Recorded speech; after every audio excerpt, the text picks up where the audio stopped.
bu ağaç parçaları yukarıdaymış. Çökme olmuş. Burada biraz eğileceğiz. İpler, kurdelalar.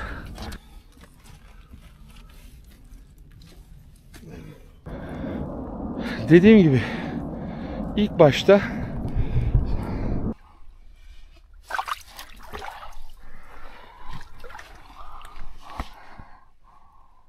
evet dostlar, bir cumartesi akşamında ziyaretçilerin video saatindeyiz.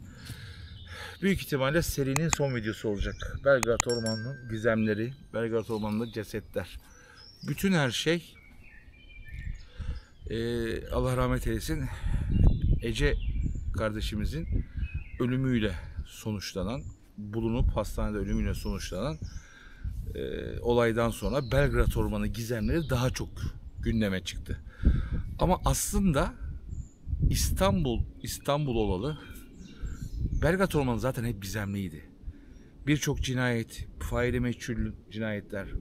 Burası 54.420 metrekare arkadaşlar. Yani 54.42 kilometre kare. Çok büyük bir alan. İstanbul Büyükşehir Belediyesi zaten buraya bakıyordu. Şimdi Milli Parklara geçti. Kontrolü çok zor. Biz Fatih'le burada günlerce yürüdük. Azat'la günlerce yürüdük. Yani o kadar çok kaybolduk ki ormanın içinde. Fakat şu var. Ne yaparsanız yapın. Biz mesela Azat'la bir dolaşmamızda arkadaşlar şöyle bir şey yaşadık. Normal bir yer aramak için patika yoldan gidip ormanın içine girdiğimizde başladığımız yerin 3,5 kilometre uzağında başka bir yerde çıktık. Orman zaten gündüz de kaybolunacak bir yer, gece de kaybolunacak bir yer. Dediğim gibi İstanbul'un fethinden sonra Belgrad Sırpları getiriyorlar buraya. O yüzden burası Belgrad Ormanı oluyor. Büyük bir alan. Definecilerin uğrak yeri. Su bentleri var. Çeşitli yapılar var. Biraz sonra göreceksiniz mesela eski bir manastır var. Eski bir kilise kalıntıları var. Yapılmış ahşap evler var. Yanılmıyorsam 265 kuş çeşidi, kurtlar var, vahşi doğa koruma alanları var. Çok büyük bir yer Belgrad Ormanı. Bir o kadar da gizemli. İnanın belli yürüyüş parkurları var. Ama onun haricinde ormanın içinde de yürüme yerleri az var, patikalar. Ama orman başlı başına gizemli. Çok büyük bir yer. Yani İstanbul'un ciğeri aslında. Yani düşünsenize 55.420 metrekare bir yer. Büyük bir yer. Doğa, gündüz kayboluyorsunuz. Hep dedim ya 2 videoda tekrarlamak istemiyorum. Ece kardeşimiz 4 gün ne yaptı? Yani hep kafamızda soru işaretleri. Ben kendi teorim, ben yalnız olduğunu düşünmüyorum ve kesinlikle bırakıldı. Çünkü bakın hani çamur oluyorsunuz, üstünüz başınız otlar şunlar yırtıyor, tamam Ece kardeşimizin ayaklarında varmış çizikler falan ama elbiseleri tertemiz, bir ritüel yapıldı. Ve burası arkadaşlar evet bazı cahil, işte hep diyorum ya işte böyle 2-3 sene 2 tane 3 tane yurt dışından alıp kitap okuyup spiritüel eğitim veren, işte cadılık eğitimi veren, maji ilmi eğitim veren, tarot ilmi veren, yani şeytanın, iblisin bütün sevdiği eğitimleri veren o cahil, o taptaze beyinleri, gençleri kandıran, işte yürüyün ruhunuzu bırakacaksınız, boyut kapısından geçeceksiniz, şu olacak bu olacak, ideal bir yer. Bu videoda biraz sonra burayı göreceksiniz. Azat kardeşim sizler için geçen hafta Fatih'in girdiği tünelin sonuna kadar gitmeye gayret edecek. Bakalım o tünel belli. Burada mutlaka su yolları vardır ama her su yolunun arkasında mutlaka bir şey vardır. Bu hani Bizans, hep söylüyorum videolarımda. Su yolu yapıyor ama kaçış yolları da var. Çünkü burada o kadar çok manastır, kilise, eski tarihi yapı var ki daha bulunmayan birçok yer var arkadaşlar.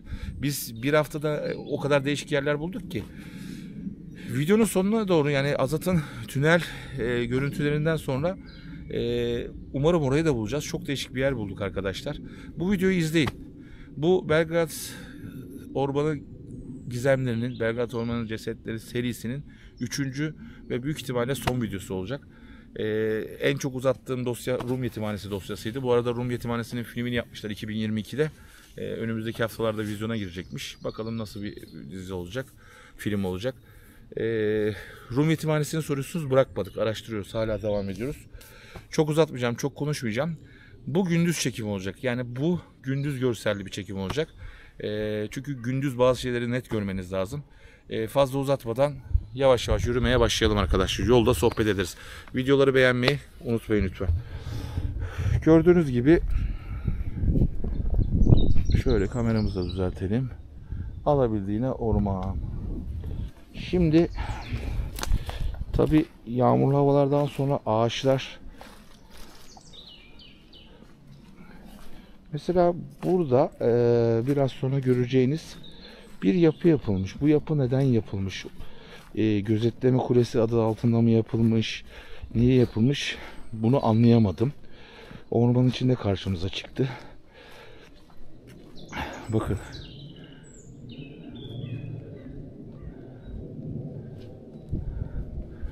Kuş seslerini dinleyin. Doğanın sesi. Böyle bir acaba bir film çekmek için mi yaptılar veya ormancılar gözetleme kulesi mi yaptı? Yani buralar, bu 3 videoda da gösterdiğimiz yerler arkadaşlar aslında Ece kardeşimizin güzergahı.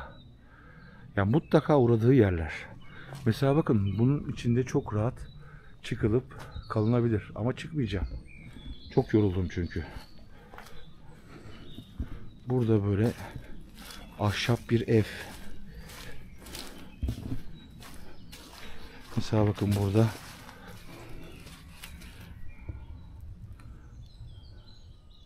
ateş yakılmış. Videonun devamında hepinizin merak ettiği tünelin sonuna Azat kardeşim girecek. Gidebildiği kadar gidecek. Şöyle bakın. Bir ev. İçeride ne var acaba? Bakalım mı? Azat. Boş bir oda var. Işık tutayım mı? Var mı fener? Ha, gözüküyor, tamam. Boş bir oda. Boş bir oda. Şuraya bakalım.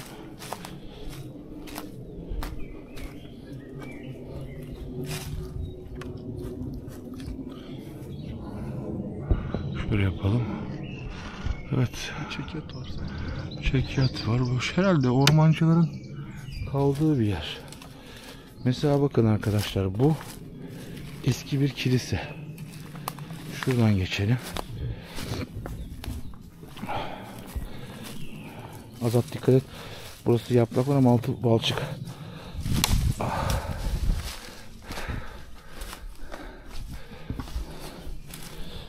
Tabi o kadar çok eski yapı varmış ki arkadaşlar.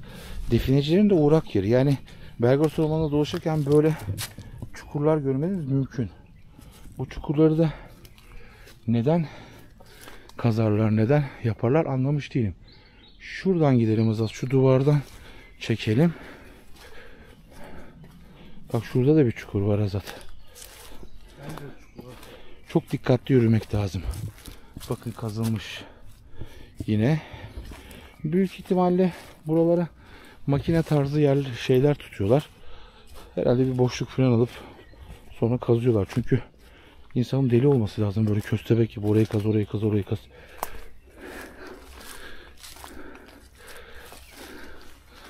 Bak şurada bir yapı var mı Azat?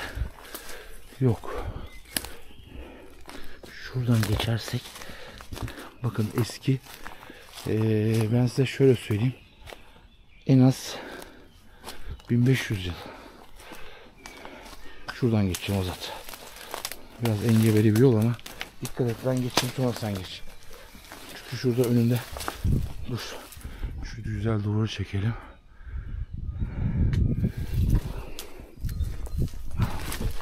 Ah, koca ağaç kütüğü.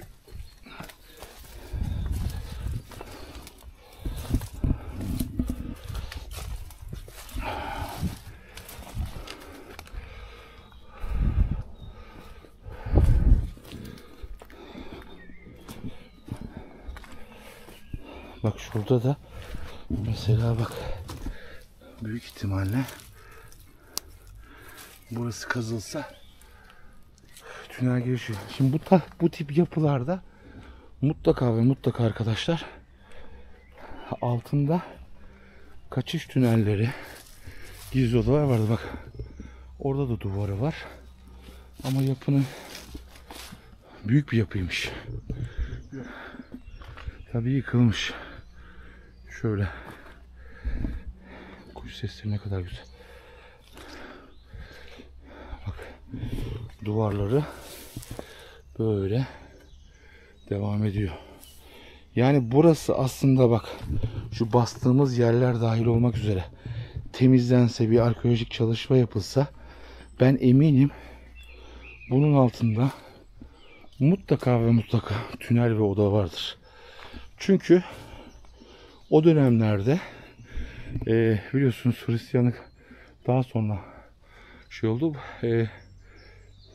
hep yerin altına saklanıyorlardı. Neden mesela İstanbul'un altında biz 7 tane İstanbul var diyoruz? Çünkü Bizans yıllarca biliyorsunuz İstanbul'u hep fethetmek isteyenlerle uğraştı. Su taşıdı, savaştı ama bununla ilgili kaçış yolları da yaptı. Ne kadar güzel bir yapı. Yapıya baktığın zaman bilmiyorum, yorumlarda yazarsınız arkadaşlar. Ben bir Roma yapısı görüyorum. Bizans yapısı. Buraya kaçarken bilerek yıkma ihtimalleri var mı abi? Ya bu bence bakımsızlıktan, fetihten sonra padişahların buraları kullanmaması. Yani biz maalesef burada geçen Belgrad Ormanı'nın ilk videosunda söylemiştim. Devlet demiştim ama devletle hükümeti ayırt edelim. Hükümetler bu tarihi yapılar karşısında biraz çok yıllardır yani şey yaptılar. Bak işlemeli taş görüyor musun Azat? Ve şu temizlense, gerçi şöyle baktığın zaman devşirme taş gibi gözüküyor. Zaten devşirme taşlar var altta. Ya tabi fetihten sonra her gelen Osmanlı padişahı farklı şeyler de kullandı. Bak şurayı da kazmışlar. Oraya da dışarıdan bakalım. Ve burası arkadaşlar çok böyle hani ormanın çok şeyinde değil, içinde değil. Yani çok bu içlerde değil, yani yürüyüş yoluna da çok yakın aslında. Yani normal patika yoluna yakın. Ama şuralar temizlense yani bu güzelim yapı, mesela bak burası büyük ihtimalle giriş kapısıymış ve bayağı da büyük. Şöyle baktığınız zaman orada biliyorsunuz bakın şurada duvar, şurada hep yerlerde, bunun altında da mutlaka vardır. Doğa bu hale getirmiş. Ama biz de işte böyle yerleri keşke korusaymışız. Bunlar hep bak milli gelir. Turistlerin geleceği. Burası zamanında bir ibadet yeriymiş. Bak burada zaten baktığın zaman aşağılarda boşluklar var. Burası temizlense çok güzel olur. Bak burada kalsit oluşmuş. Şuradan çıkalım. Azat mesela şöyle yapacağım. Bak şöyle baktığın zaman dışarıdan da çekelim. Çok güzel bir yapıymış.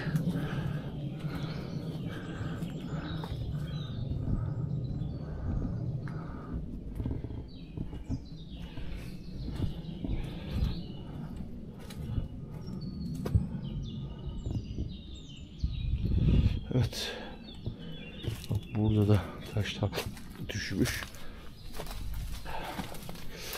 Bu dikenler bırakmıyor beni. Burada yine bir kazı çalışması yapılmış. Bak zaten aşağı tabi aşağı doğru gidiyor abi, kim ne derse desin. Çünkü zaten burayı defineci kazmış ya.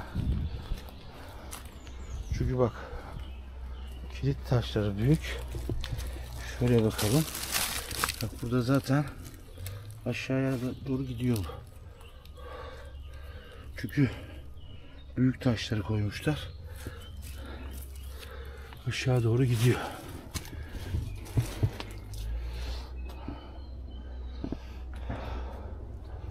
Evet. Yani muhteşem bir yapı. İşte dedim ya. Şöyle yapalım, yavaş yavaş yürüyelim.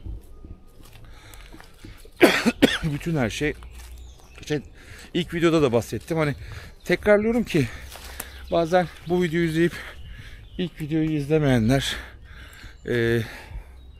öyle mi istek böyle mi istek. Buradan gidemez miyiz dedim. Ben şu taraf daha mantıklı. Daha mantıklı. Şöyle yapalım o zaman. Şöyle bakın, mesela burada yol var. Şimdi onu diyecektim. Mesela bakın. Ne yaparsanız yapın dedim ya videonun başında da. Ne yaparsanız yapın.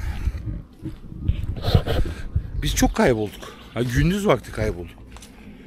Ormanın içinde gündüz ne kadar iyi izlesek de navigasyonumuz maalesef kayboluyorsunuz. Gece kaybolmak daha mantıklı, yani daha kolay. Şimdi mesela biraz sonra yani gördüğünüz eski bir yapı. Orada bir kulübe var, ev var. Orada yatmış olabilir ama hep yarım kalıyor laflarım, olsun. Alışkınız artık 4 yılda. Ece kardeşimizden sonra ortaya çıktı. Aslında Belgrad ormanında bildik bileli cinayetler, cesetler çok bulunuyor. Çok bulundu. Ve araştırmalarımızda bir takım sözde şeytana tapanlar, iblisle ifritle oyun oynayanlar, cadı ilmi yapanlar, maji ilmi yapanlar buralarda ritüeller yapıyorlar.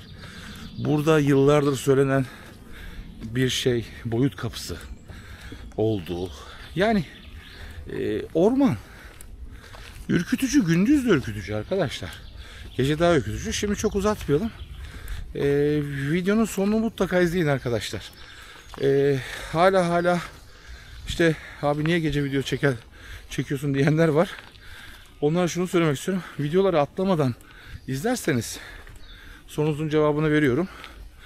Biz şimdi şu tünel bakalım. Azat kardeşim bir girsin. Gidebildiği yere kadar gitsin. Ne aklımızda kalmasın nedir diye. Ama videonun sonunu mutlaka izleyin derim arkadaşlar. Çok büyük bir şey buldum. Videomuz devam ediyor. Evet Azat'cığım. İşte ziyaretçilere, video çekmek isteyenlere duyurulur. Azat kardeşim girdiğinde şu an sırılsıklam. Her yerim sırılsıklam. Sırılsıklam. Bu kadar Ayakkabılar. beklemiyordum. Her yer sırılsıklam. Azat'cığım, Fatih'in gittiği yerden devam et. İlerledim. İleride tümsek vardı. Tümseğe de geçtim. Ondan sonra biraz ilerledikten sonra bir tavan çökmesi gördüm. Oradan da çıktım. Üst taraf boşluklu böyle. Toprak ama yine boşluklu böyle. Yani 2-3 metrekarelik bir oda boşluğu tarzı bir şey diyebilirim. Oradan da indim, ilerledim. Göründüğü gibi hani diz üstüne gitmiyor. Bayağı suyun içinde sürüklenerek ilerledim. Gidiyor, bir kıvrım daha var. Sonunu bence arkadaşlar hep beraber görelim. Güzel bir yer. Biz mesela o gün Fatih'le geldiğimizde Fatih girdiğinde su yoktu. Çünkü Su şu epey bir var. 3-4 günde çok yağmur yağdı. Doğrudur. Toprak çekti onu. O zaman uzatmayalım. Şöyle yapalım arkadaşlar. Azat Fatih'in olduğu yerden devam etti. Bir izleyelim bakalım görüntüler nereye gidiyormuş. Bir bakalım. Videomuz devam ediyor. Tünelden sonra videonun sonunu izleyin. Mutlaka izleyin arkadaşlar. Çok büyük bir olay bulduk. Yani atlamadan izleyin bu videoyu. Şimdi Azat'ın görüntüleriyle sizi baş başa bırakıyoruz. Evet arkadaşlar, o tünele girdik şu an. Zaten buraları geçen hafta izlediniz. Fatih abi çekmişti buraları. Mümkün olduğu ilerlemeye çalışıyoruz.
Buralar gitgide bir daraldı.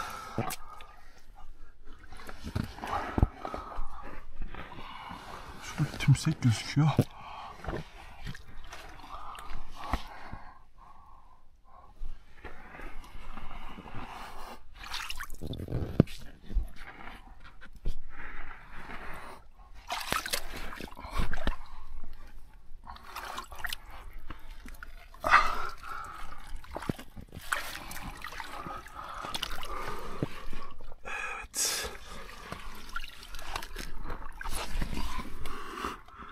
Evet, burası biraz da ilerliyor ama gitgide daralıyor ve su artıyor. Burada muhtemelen suda sürünmem gerekecek.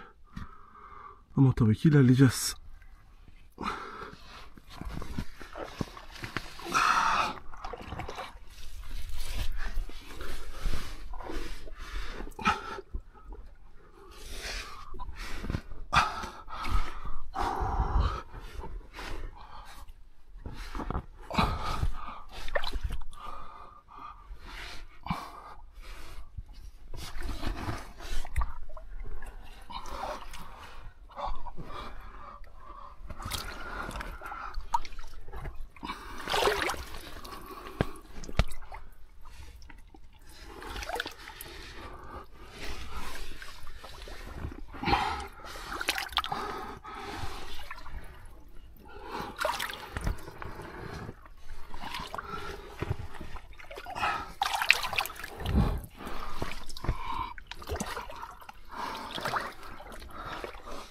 Epey bir su doldu. Şu an komple suyun içindeyim. Şu ana kadar ilerlemeye çalışıyoruz.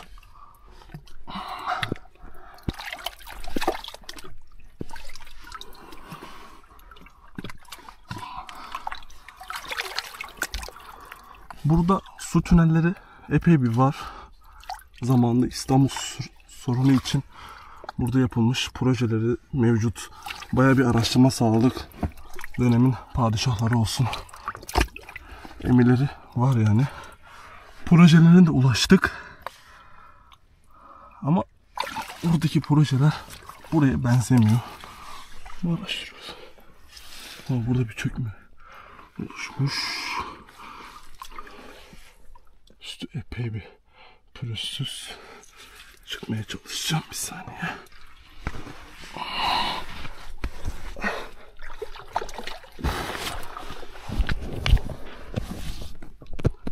Şöyle gözüküyordur.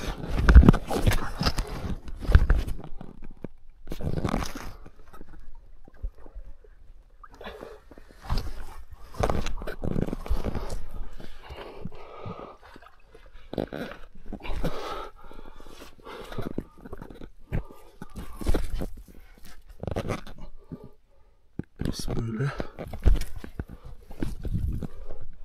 Burası da böyle. Burada bir çökme oluşmuş ama üst taraf çok güzel pürüzsüz duruyor. Aşağı tünelde ilerlemeye devam edelim.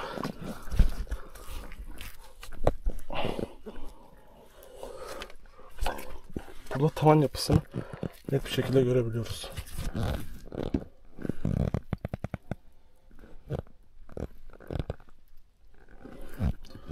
Şurası böyle.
Burada taş döküntüleri var. Bunları acaba tavandan, az önce gördüğümüz delikten boşaltıp buraya mı bıraktılar? Defineciler mi açtı? Bilmiyorum. Ama muhtemelen öyle, ya da suyla da akmış olabilir. Taşlar burada birikmiş. O yüzden hareketim daha çok bir kısıtladı.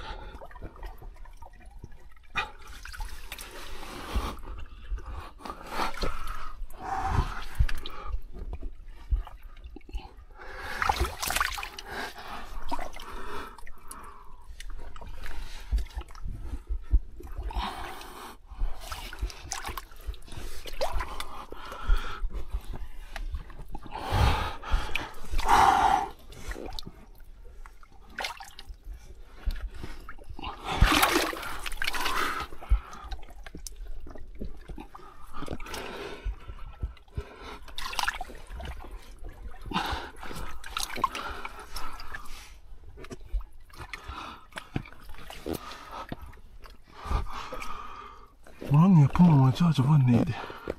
Bir kaçış tüneli mi? Yoksa gerçekten su tüneli mi? Ama gördüğümüz projelere pek benzetemedik biz. Bakalım yolun sonunda bizi ne karşılıyor? Mümkün olduğu yere kadar gitmeye çalışıyorum.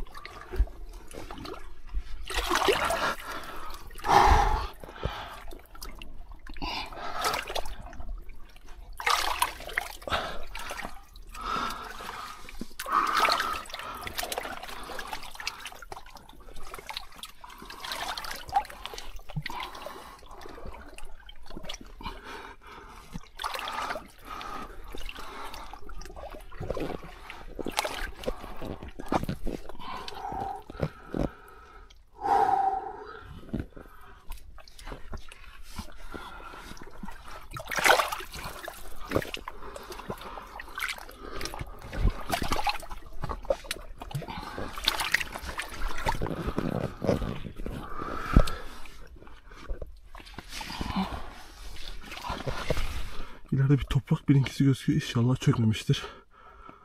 Çünkü burada bu kadar ilerledik.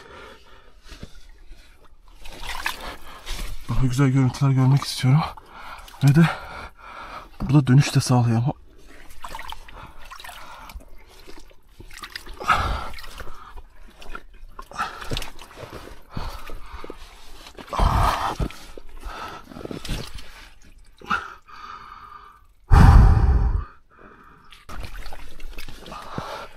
Yapma ya.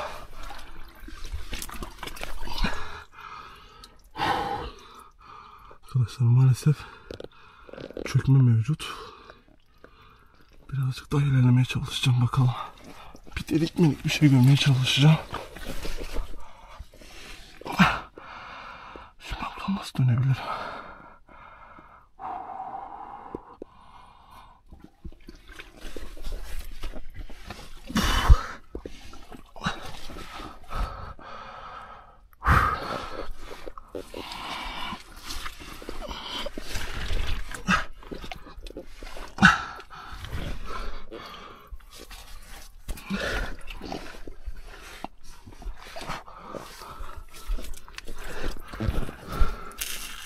Arkadaşlar görüldüğü gibi toprak çökmüş. Oraya gidersem dönmem hiç mümkün olmayacak.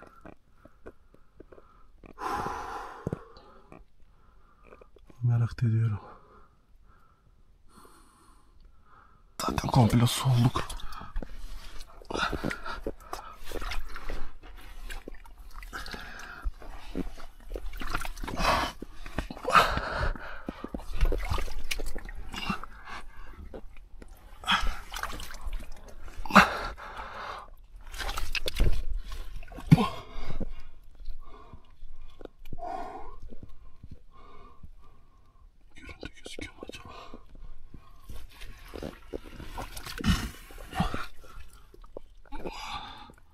Mükemmel bir örümcek bizi karşıladı.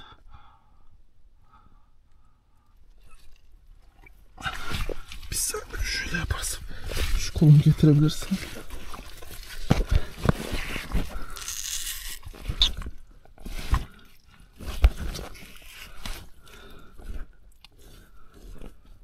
komple çökmüş.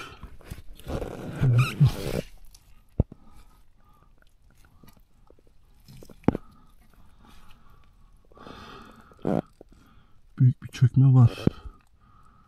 Ama acaba buranın koordinatı nereye denk geliyor? Hiç ilerleyemiyorum daha. Şöyle yapayım. Arkadaşlar, affınıza sığınarak dönmek mecburiyetindeyim. Çünkü daha ilerleyemiyorum. Şimdi dönüş yoluna geçiyorum. Videomuz devam ediyor. Beklemede kalın. Şöyle.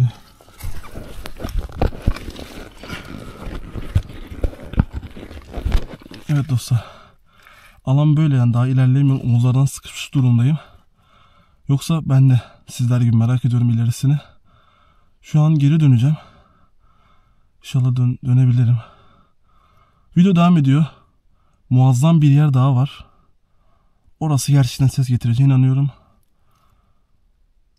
Video devam ediyor. Beklemede kalın. Evet dostlar, videomuz devam ediyor. Üstümüzü değiştirmek zorunda kalıyorsunuz. Biraz evvel görüntülerde gördünüz. Azat sırılsıklamda, o da üstünü değiştirdi. Tabii araştırma yapmak, burası dediğim gibi çok büyük bir yer. 54.420 metrekare.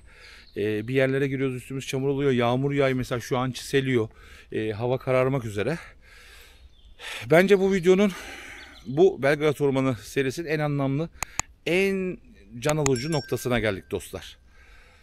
İnşallah sonuna kadar izlemişsinizdir. Bu biraz sonra göreceğiniz görüntülerde diyeceksiniz. Evet, Belgrad Ormanı neden şu son zamanlarda gündeme geldi? Ece kardeşimizin vefatından sonra. Bilmeyenler için hatırlatalım, biliyorsunuz. Sağ olarak bulunmuştu. 4 gün kayıptı. Herkes bir takım teoriler üretti. Cinayet Masası Büro çalışanları cinayeti çözmeye çalışıyorlar. Cinayet mi değil mi bilmiyoruz. Ama benim hep videolarda söylediğim gibi bence yalnız değildi. Bir kurbandı. Kurbanı da 2 videoda da söyledim. 3.'de de tekrarlayacağım. Sözde spiritüel eğitim verenler, sözde maji ilmi eğitim verenler, yok duru görü, duru sesi, gözünüzü açacağız, çakranızı açacağız. 2 sene kitap okuyup insanları kandıranların sonucu. 35 gün içerisinde bulunan cesetler, yarı beline kadar gömülmüş cesetler.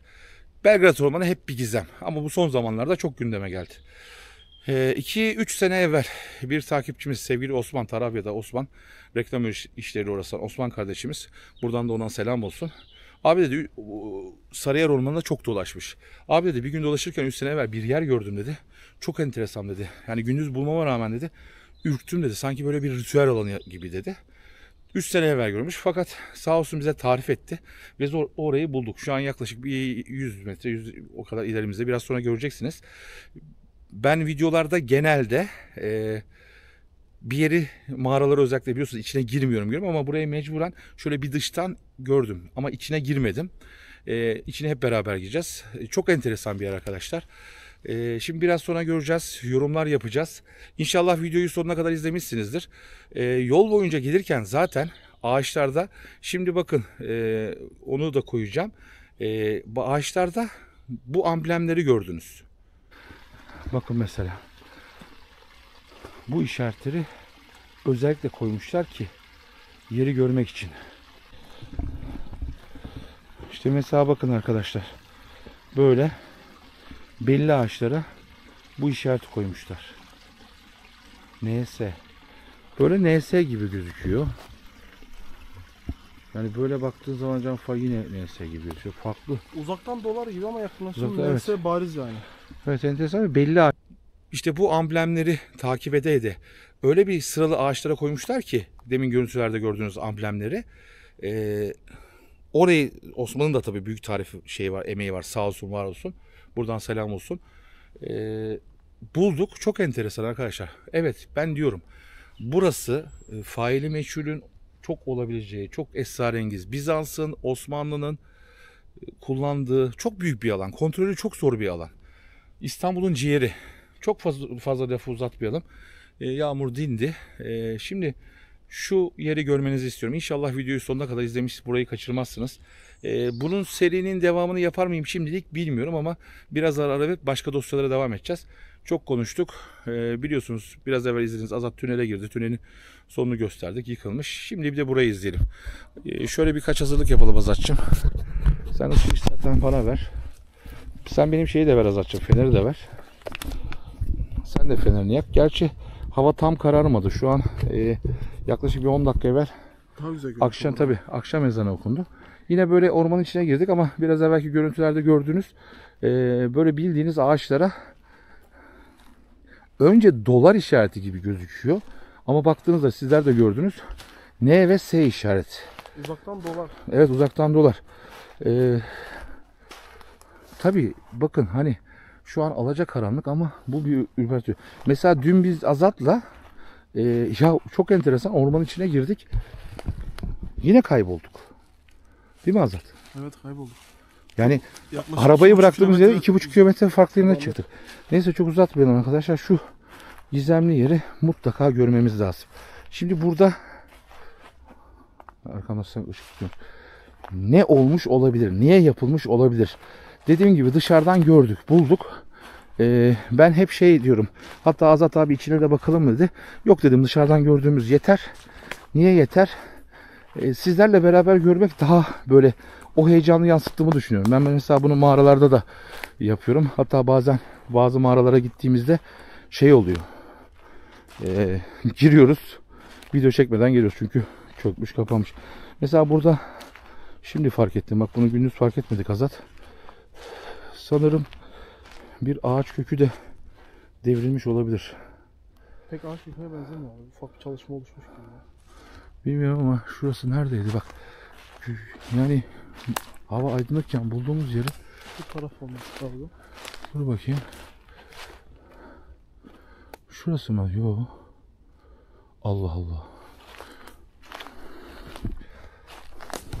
Şimdi bu da çok soruluyor ama şeyi de almıyorduk Azat. Elektrik bantını da almıyorduk. Neyse. Şöyle el feneriyle gideceğiz. Heh. Evet. Şimdi ormanın içinde arkadaşlar. Burası Belgrad Ormanı. Ve dedim ya, araştırma yaptığımız yerler basından, medyadan duyduğumuz Ece kardeşimizin güzergahının üzerindeki yerler. Bakın. Karşıda Azat. Ormanın içinde şimdi biraz sonra çok enteresan bir şeyle. Biz önce... Hemen sol tarafımızda. Şurası değil mi? Göz yanılması yok, şu sol taraf. Bak şuraya. Ha. Azat gelmişiz ya. Tabii. Orman çok yanılıyor abi. Çok yanıltıyor. Mesela bakın arkadaşlar. Şöyle göstereyim. Şunu tutamıyorum ya. Azat sen şunu. Onu ben tutayım. Ama yararlı olacak mı? Dur bakayım. Olmuyor. Neyse şunu tutalım. İçeride yararlı olur. Sen yine tut kameranı. Önce böyle bir şey gördük arkadaşlar. Bakın. Şimdi detaylı çekiyoruz. Biz dedik ki acaba bunu ne yapmış olabilir? Fakat şu etrafına yuvarlak böyle ağaçlar üst üste konulmuş. Şimdi buraya kadar her şey normal. Bakın şöyle geniş açıklayın. Böyle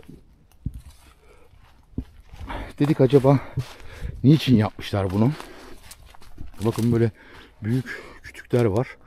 Kolon olarak kullanılmış. Büyük ihtimalle de bu ağaç parçaları yukarıdaymış. Çökme olmuş. Çünkü şöyle bakın, etrafı da göstereyim. Etraf da zifiri karanlık. Yani zifiri karanlık dediğin şey daha bir şeye yeni arıyor. Mesela bakın. Özellikle böyle şöyle büyük kütükler. Şimdi biraz sonra içine gireceğiz bunun. Böyle yuvarlak bir yer yapılmış.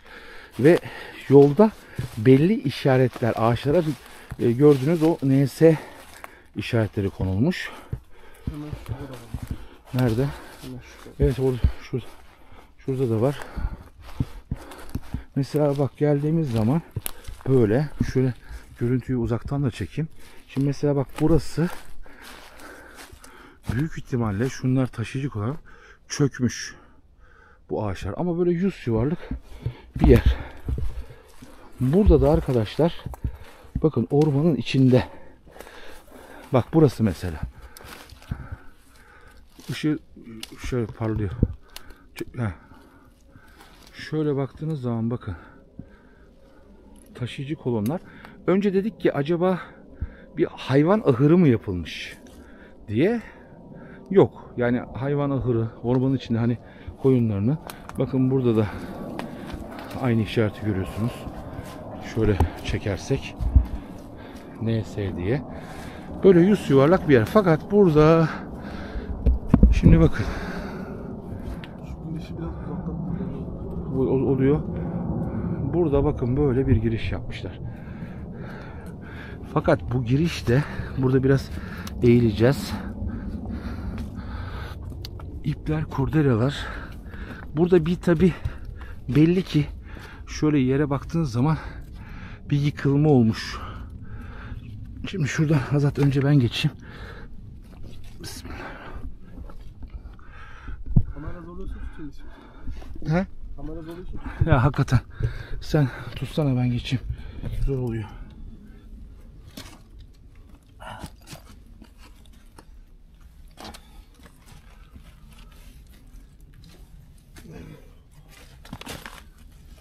Ver kardeşim.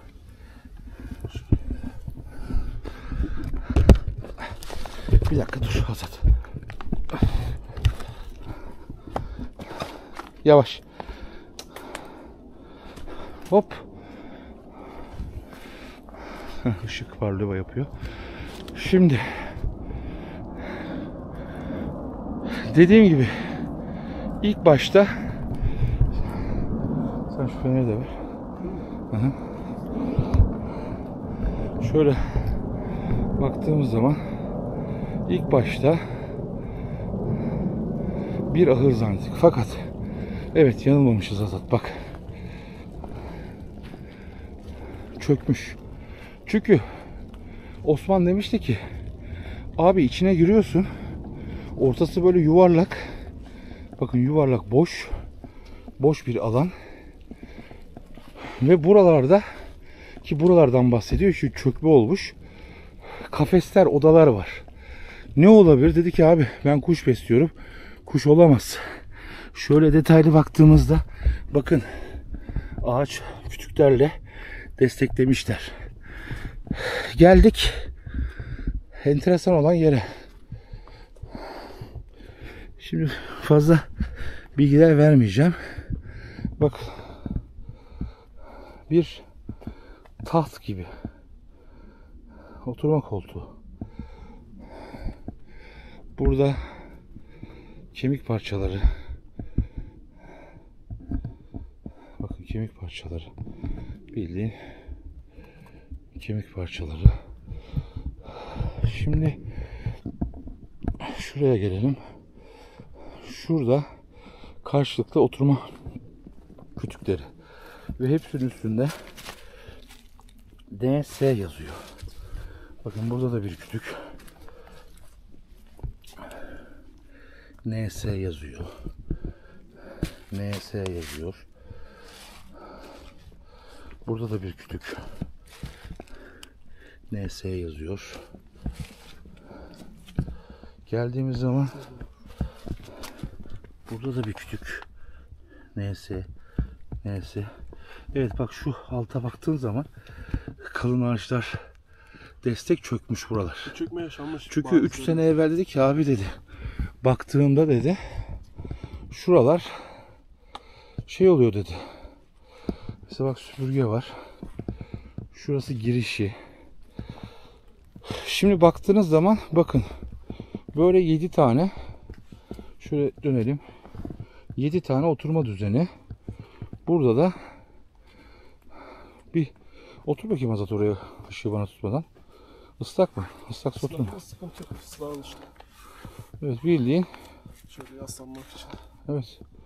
Bildiğin şey. Taht koltuğu. Bak 1, 2, 3, 4, 5, 6, 7 tane sanki oturma koltuğu. Şimdi bakıyoruz. Yuvarlak alan. Burası. Orman. Ama şu enteresan. Yukarısı boş. Yukarısı boşluk. Tam orta nokta. Tam orta nokta yani. Ağaçları da öyle bir seçmişler ki bakın şöyle gösteriyorum. Tepesi boşluk. Şimdi dedik ki gençler mi yaptı? Gençler burayla uğraşmaz. Çünkü ciddi bakın işçilik var. Şu taşıyıcı kolonlar bak, buralar yıkılmış. Altları boşlukmuş. Zaten Osman demişti böyle kafes gibi odalar var abi demişti. Bak şurada iplerle falan bağlamışlar. Tahtalar var. Bir çökme olmuş burada. Ve şöyle baktığınız zaman etrafı bildiğin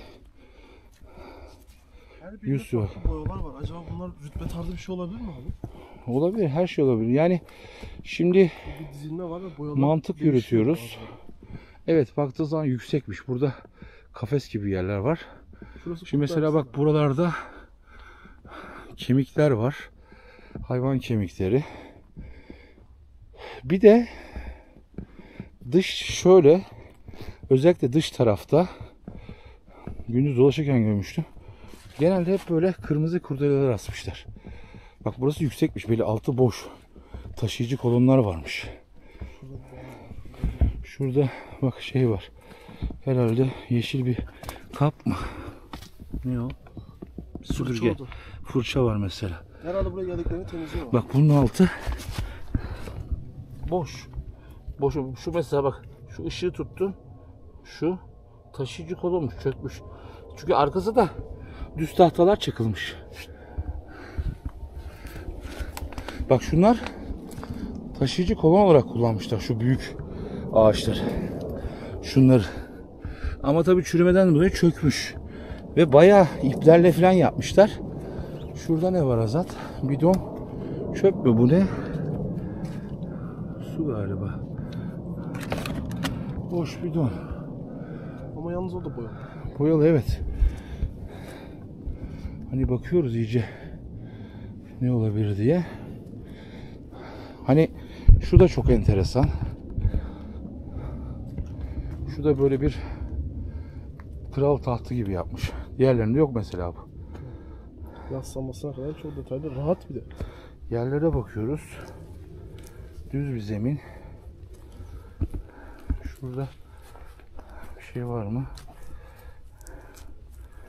Yok. Bariz bir şeye benziyor da söylemek ister misin abi? Ne? Aynı yerine benziyor bariz. Evet. Ya şimdi hep onu düşünüyoruz. Yani sarışı oradan çek. Pardon hep. Şunu düşünüyoruz. İleri tut, yani kameranın dibine tutma. Onu demek istiyorum. Parlama yapıyor. Şöyle bir yer. Dışarıdan baktığınız zaman küçükbaş hayvan ağılı gibi duruyor. İçine girdiğiniz zaman bir düzen yapılmış. Kral tahtı gibi taht. Neyse. Gördüğünüz işaretleri ağaçlarda NS'ler var. Ve bildiğin o ağaçlarla işaretlemişler burayı. Kaybetmemek için kaybolursunuz. Şimdi bir de çok enteresan arkadaşlar. Bu işareti onu da biraz sonra izleyeceksiniz. Geçen videoda izlediğiniz terk edilmiş bir ev bulmuştuk Bekçorum'a. Orada da sağ olsun Osman zaten videoyu izleyince kapıda bu amblemi görünce aklına gelmiş. Yani böyle bir yer. Burası ne olabilir? Şimdi ben baktığım zaman gençler mi yaptı? Gençler bu kadar uğraşmaz. Kim niçin yapar? Neden 7 tane düzen kurmuş? Böyle. Bu taraf boş. Neden? Üstü. Her yer ağaç ama üstü açık. Neden böyle? Osman'ın anlattığı göre ki gördüğüm kadarıyla da kafesler var.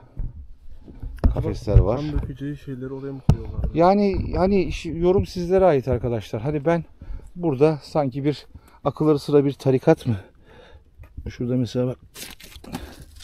Şurada bir şey yazıyor. Ne yazıyor? Baksana çıkıyor mu? Çıkmaz. Yok büyük çıkmaz.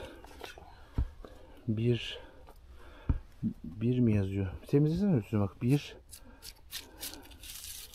B. Ne olabilir o?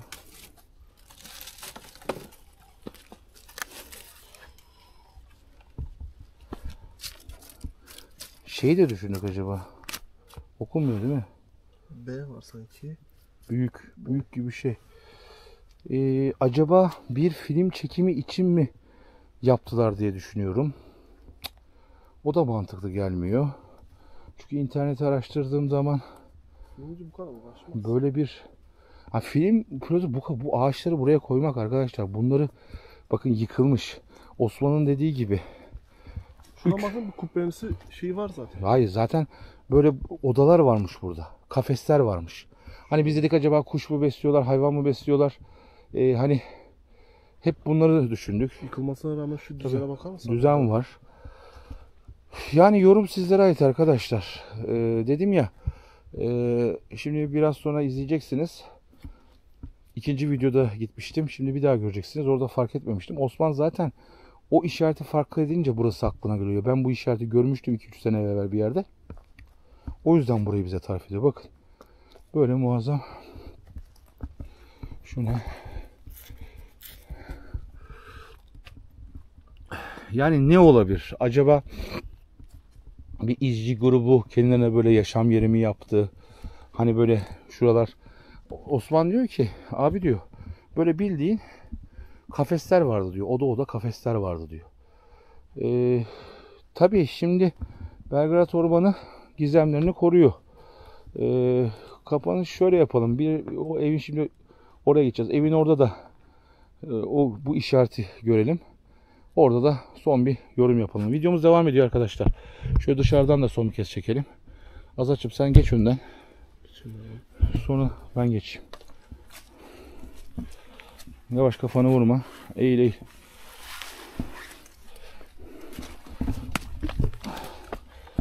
Yavaş kardeşim. Al sen şunu. İleride kendini düzel. Çünkü bak buralarda şey yapmışlar. İplerle bağlamışlar. Yani bir çökme olayı olmuş burada. Muazzam bir işçilik var abi yani. Tabii. Ben bir genç olarak hani burada hayatta bu kadar uğraşmam, yani doğaya o kadar sevmeme rağmen. Yani bir amacın var. Ne var? Hani acaba dedim ya, doğayı sevenlerin gelip böyle kamp yapıp kendilerini vahşi hayvanlardan koruduğu bir yer mi? Şu bir gerçek şey değil. Ayağım. Kilo vermem lazım arkadaşlar, kilo. Kesinlikle kilo vermem lazım. Evet. Azatçığım. Şöyle buradan da çekelim. Yavaş dikkat et. Gel. Şurayı bir daha. Bak. Burası da farklı bir yermiş, böyle bir alan. Burada evet çökme olmuş yani. Buymuş. Ha, tamam. Yani çok enteresan.